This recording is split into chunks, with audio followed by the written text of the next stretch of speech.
50 Cent is making headlines once again. This time over a bombshell allegation he claims never made it into his Netflix documentary about Sean Diddy Combs. According to 50, the project contained far more material than could fit into just 4 episodes, forcing his team to leave out several explosive claims. One of the most shocking, he says, involved allegations that Diddy secretly fathered a child with a woman who previously had a relationship with Tupac Shakur. Due to time constraints, that story was cut entirely. Now, instead of waiting for another season, 50 Cent has hinted that he may release the unreleased footage directly on YouTube. He also revealed that since the documentary aired, even more people have come forward with new information, many asking why he's going so hard at Diddy. And according to 50, the real reason goes much deeper than anyone expects. Comedian TK Kirkland recently weighed in, pushing back against claims that 50 is simply being petty or chasing attention. TK says critics are missing the bigger picture. According to him, this isn't about clout, it's personal. Out of all the women in the world, TK claims, Diddy allegedly chose to get involved with the mother of 50 Cent's child. And that, he says, is where this story truly begins. Out of all the women in the world that Diddy could have gotten with, he chose 50 Cent's baby mother. It's a lot of variables to this particular question. Because I talk to a lot of people, older, younger, even my daughter, who's 22, she didn't understand it. So people give their opinion based on what they've experienced and their environment, people they've been around. So to the people that understand boundaries and respect, I always tell men you should never date another man's girl if you're not aware of it. If you know it, then it's wrong. TK Kirkland didn't hold back, saying that Diddy's actions show a complete lack of respect. TK explained that in his entire life, he has never knowingly dated someone who had been involved with one of his friends, because to him that's simply off limits. He emphasized that Diddy isn't a man with limited options. With his fame, fortune, and connections around the globe, he could choose anyone. That's why TK believes Diddy's decision to get involved with 50 Cent's child's mother was no accident. It was deliberate.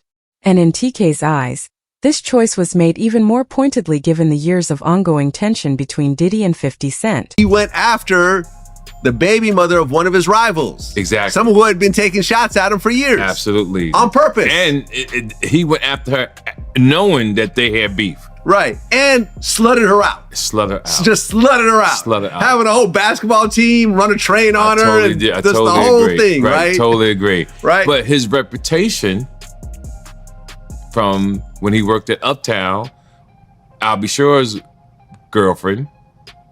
Oh, Kim Porter. Kim Porter. Right. That's his reputation. I'll be sure his baby mother. Baby mama. Yeah. Then Eric Serum, his friend, the one that had his baby, Mia. So he's had a reputation of going after people. Tupac's ex-girlfriend. Tupac's ex-girlfriend. He got a baby with her too. Exactly. Yeah. So my point that I'm making to the men listening, if you don't understand this, then you're just poorly educated and don't really have common sense. It's a no-no. There's no way I would go after Vlad's ex-girlfriend. Right. I'm so loyal that if I met a woman and she said, oh yeah, I used to date Vlad. Oh, I can't with you, baby. Right. I won't even put my, excuse my language, because that's how I move. Other people don't move like that, but you see me in Paris, you see me all over the world. Why would I want to do that to mess up a relationship? Even as 50 Cent's documentary continues to grab attention and earn praise, not everyone sees it as a total victory. Gene Deal has stepped forward with serious allegations, claiming that portions of the documentary weren't entirely original, and that some of his ideas were used without giving him proper credit. I seen an interview about, he said that he had a lot of footage had to be down, the documentary had to be downsized. You understand? I don't really believe that, because a documentary is a documentary, and they could have had 45 minutes, they could have had an hour, to each one of those. You understand? They left out certain things. He said they even left out the one about Sarah Chapman. You understand? And for whatever reason, he probably left out a lot of other different stars too. Situations that they could have spoke about. You understand? I have a problem with the documentary, and I'm just gonna let you know that the reason I have a problem with the documentary is that they know that they took my idea. You understand? They know that when I came to them, I laid out what they should do and how the documentary should be. You understand? She could say whatever she want to say. I talked to those producers before I even talked to her. They wanted to know what I had, what I was bringing, my pictures, all that stuff like that. And I told them about me, Tim, and Kirk. You understand what I'm saying? And how it would go. They did the same thing. This ain't the first time they stole from me, man. If you look at the Notorious Big, if you watch the Notorious Big, that part about the shoes, I had that in my book. And I was talking to K.O. Copeland. He was one of the writers of that movie. And I told him about when I let Big use my shoes at Soul Train Award. You had this old flunky ass dude, Mike B, get on Angie Martinez's show and talk about, yo, Big, he wore mixed max shoes and he went out there and performed. When you go look at the film, when you go look at Big performing that on that show, ain't nothing mixed match about them shoes. There was $800 Maury's, size 14D. Big wore 14E. E means that his shoes is a little wider than mine. He struggled, but he put them on and he went out there and performed. Those was my Gators that he had on. You understand? They did a little skit trying to disrespect me in the movie. You understand? And they said something about, we got this from Big Sexy. Gene Deal also weighed in on the swirling rumors that 50 Cent may release even more footage online in the future. According to him, if additional content does surface, Diddy likely won't be able to stop it. Gene pointed out that if the documentary could have been shut down, it would have happened already. In his view, this speaks volumes, not just about the reach and influence Diddy still holds, but also about the limits of his power behind the scenes. Documentary, and if 50 do another one, and I heard he's gonna put it on YouTube or do whatever he's gonna do, Puff ain't gonna have nothing to do with that. Puff ain't gonna have nothing to do to try to stop that because he can't. Because if he could stop it, it would have been stopped. You know why he can't stop it? Because Puff know people right there at Netflix. Don't think he don't. And I don't know if this guy still worked for them, but he was part of the flavor unit, Shakim. He was part of the flavor unit. He was good friends. He was cool with Puff and them. Flavor unit and them, Queen Latifah and them, they was cool with Puff. If Puff would have sent a cease and desist over there and they could do it and he had the power and they wasn't right, they would have been done it. You see it's still rolling, right? It's still going on, right? He ain't got that power no more. You understand? Now, could he sue them because they use his likeness or use something and stuff like that? I don't know. I'm not that versed in they using him. You understand? If they can steal your whole damn idea, your whole damn idea, why can't they steal your whole damn intellectual property? That's what they... Gene Deal also revealed that Diddy seemed to have an unusual fixation on Tupac Shakur, one that, according to him, influenced nearly every major decision in his life. I did see the interview that 50 did with Sherry, and he was talking about he didn't release the video about Puff having a kid by Kim Porter's friend, Sarah Chapman. Now, we all know that she used to date Tupac. You understand? So either he got her because he wanted some remnants of Tupac. We don't know. But it seemed like every dude that he had some kind of disdain, dislike, or that he idolized in a sense, he wanted their girl. Or he wanted to be a part of their girl. I don't know why. Yo, bro, this dude was, I don't know if he was in love or in hate for Tupac. He wanted to be an actor. He auditioned for Juice. But Pac beat him out for that Bishop thing. You understand what I'm saying? He wanted to be a part of that. Just go, and not so many years ago, when Puff started getting into that drugs and started using drug stuff, he started revamping some of Tupac's speeches. And if you think I'm lying, go look at the Grammy speech he did. Go look at a couple of speeches he did. It was the same exact words Tupac had said. That he was going to start this whole revolutionary of our people. That's Tupac. Black Lives Matter, the Black Liberation Movement, that was Pac. The Black Liberation Movement. Black Lives Matter? Come on, bro. This dude, everybody know that he had some kind of, I don't want to say disdain taste, but he had some kind of,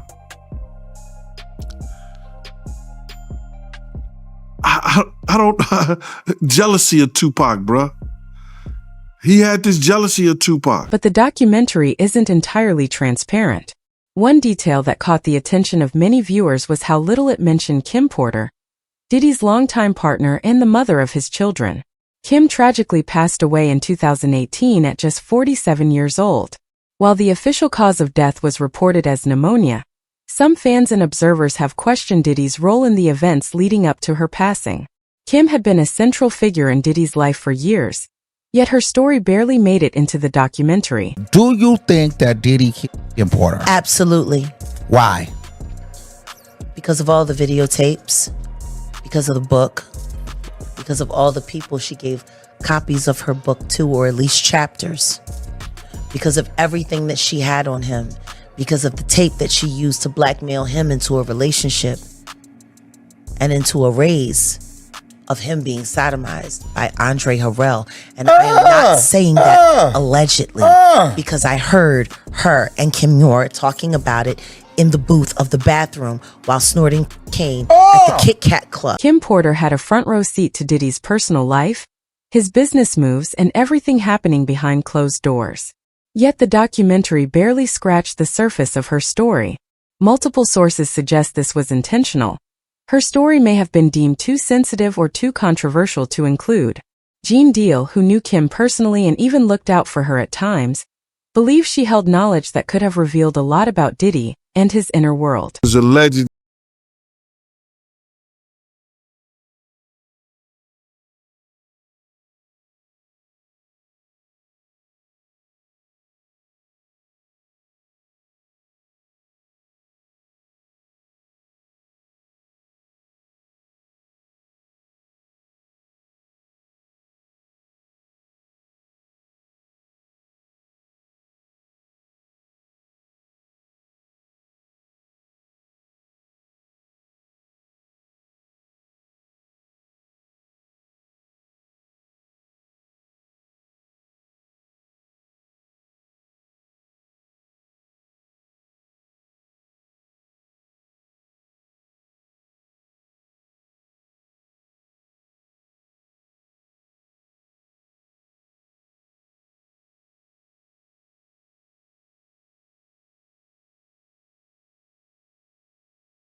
So she was about to expose all that in her book, them sleeping with men together.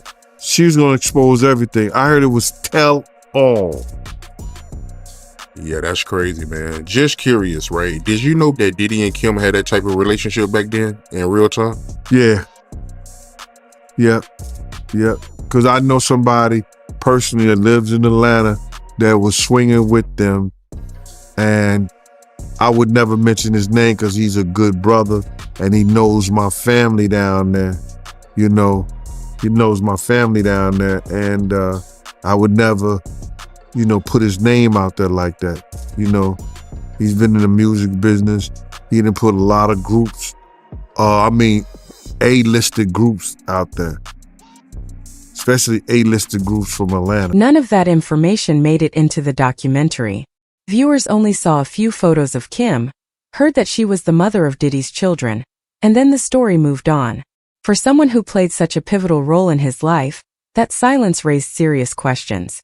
Comedian Mark Curry has also shared a disturbing account involving Kim and Diddy. According to him, Diddy had ways of monitoring her private conversations and would erupt in anger when he didn't like what he heard. Mark recalled one intense incident.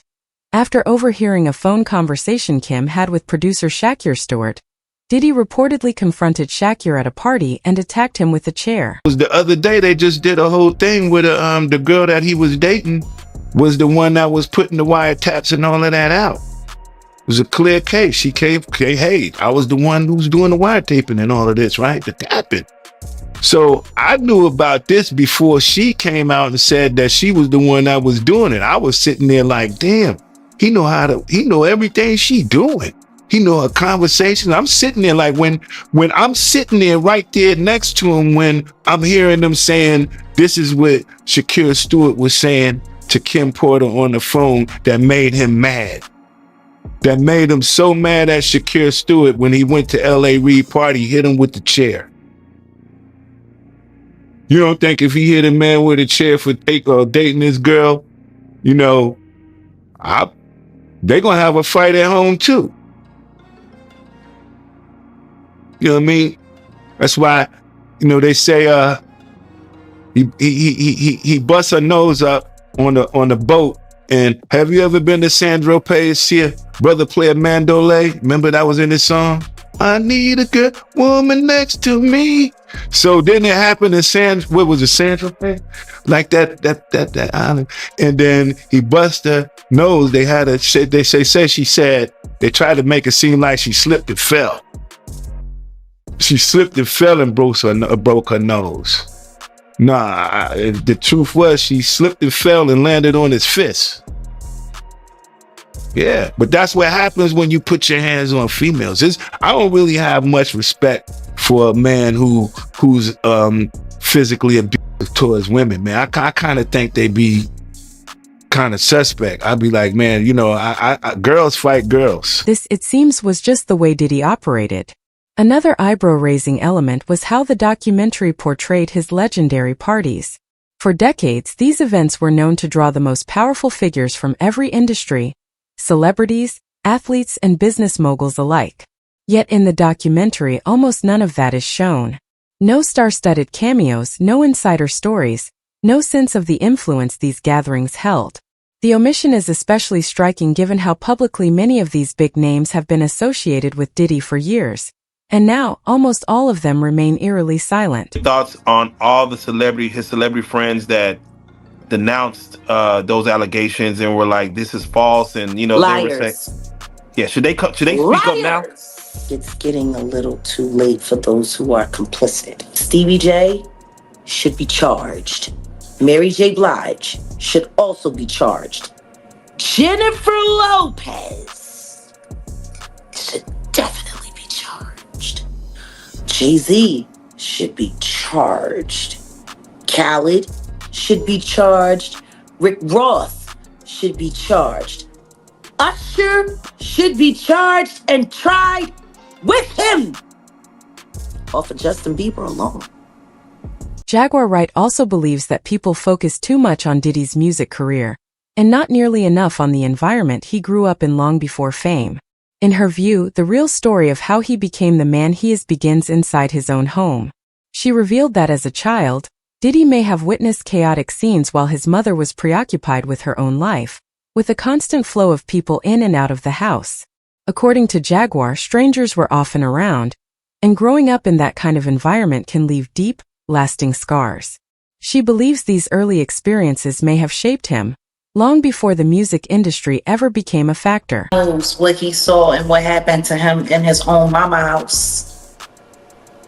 All of those strangers, them up involved, looking around, seeing what was going on. And let's just be clear, it sounds like her house was a house of, professional freak-offs. So who knows what he saw or what could have happened to him while she was busy entertaining people and pouring and getting tips, as she would say, for her after-hour life. Oh yeah, he was. I'm gonna say he was surprised to hear that. School bus driver. No, was he surprised or was he like, zip it, you talking too much? Because that's what it looked like to me. It looked like you talking a little bit too much. They don't need to know about that. While she was sitting up there, oh, because I was a bus driver and I was this, and I worked at the after hours. And I would pour them drinks and they would give me big tips. Jaguar Wright also noted that Diddy has openly expressed pride upon learning that his father had a reputation as a hustler. According to her, that reaction speaks volumes about the mindset he developed early on and the influences that helped shape the man he became. In Sean's own words, in Diddy's own words, he had said he had a sigh of relief learning that he was the son of a hustler or a gangster. Like he wanted that status. He wanted to say that he was like a sigh of relief is a wild thing to say, that your daddy was a gangster or a hustler. That's what you heard that he was. Well, I mean, like Tim said, they had a bunch of blaxploitation movies being played around the house all the time. They grew up with the Mac playing. They grew up with Superfly playing. Like, I mean, if that's what you got going on, you got two women in the house and there's no men around, and these are what the little boys are watching. You got basketball players coming over late at night. You got hustlers coming over, PIMPs coming over, women who look like they were modeling for Jet Magazine coming over. Like, it sounds like the nature of the environment is what shaped their perception of what cool was. So yeah, I mean, I'm sure for him it was, oh man, that's who my dad was. So I'm sure for him, it made him feel good because all of that stuff that he was watching, he really came from that. But that was really his legacy. And yeah, I'm sure for him it felt good to know that his dad was this big hustler who turned out to be a snitch, who got his brains removed from his head in a very, very, very... Jaguar Wright also links that mindset to how hip-hop culture later celebrated similar figures. Icons defined by power, fear, and respect. Even many rap names and personas drew inspiration from old movie characters who embodied those traits. Jaguar believes Diddy didn't just admire that image. He felt a personal connection to it because it mirrored the environment he grew up in. She also highlights his relationship with his mother, describing it as strange and uncomfortable, for reasons she says are deeply unsettling. For the situation where they say he was trying to shape Misa into his mother, can you see that? Like, yeah, with the blonde hair and yeah, and all of that. I mean, somebody really asked the question, what kind of man puts his hands on his mother? The same kind of man that parties with his mom, the same kind of man who kisses his mom in the mouth, the same kind of man who seems to have accurate knowledge that his elderly mother can put both of her hands, her palms, on the floor and while she's standing up, bent over. Oh damn! I ain't seen that one. Oh. You never seen the Instagram video when he was talking about how his mom is still young and spry and how she still liked the party and how they was getting a IV drip? Oh. Damn. And she was kissing him in the mouth on the video when he was like, yeah, my mom can bend over and touch the floor with her palms. No. It's a very, very, very weird relationship. And perhaps the most disturbing part is how this pattern seems to have come full circle, with Diddy's own relationship with his children raising serious questions. Jaguar Wright says multiple sources have claimed that his kids were exposed to situations they never should have witnessed. She questions what kind of parenting allows that to happen, and why so many adults around him stayed silent. I mean, you know, it kind of goes into, I mean, he seems to be having, and again, I know the freak offs, that his son is there. Like, it seems like he likes to get down with his kids. Yeah. But that wasn't all. Just to hear Little Rod say, like, the boys were around. Roger Bonds talked about the children as well. What kind of parenting relationship is that? But then again, that goes back to the conversation of Lori Harvey. Steve Harvey's daughter.